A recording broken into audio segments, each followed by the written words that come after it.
కొంతమంది జీవితంలో ఎంత కష్టం వచ్చినా ఎవరితోనూ చెప్పుకోరు.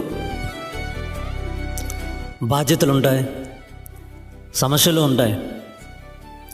కొన్నిసార్లు వాళ్ళకు కూడా చాలా బాధగా ఉంటుంది. కానీ తమ మీద ఆధారపడ్డ వాళ్ళ కోసం అవన్నీ పక్కన పెట్టి ముందుకు వెళ్తారు. ఎంత అలసిపోయినా పనిచేస్తుంటారు, ఎంత బాధ ఉన్నా నవ్వుతారు. ఎందుకంటే ఆగిపోవడానికి వాళ్ళకి అవకాశం ఉండదు కాబట్టి.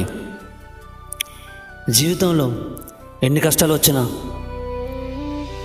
ధైర్యంగా ముందుకు నడుస్తూ జీవితాన్ని ముందుకు తీసుకెళ్లే వాళ్ళే నిజమైన యోధులు. అలాంటి వారి కోసం ఈ వీడియో అంకితం. ఈ చిన్న వీడియో మీకు నచ్చుతుందని ఆశిస్తున్నా. నచ్చినట్లయితే లైక్ చేసి సబ్స్క్రైబ్ చేస్తారని కోరుకుంటున్నా.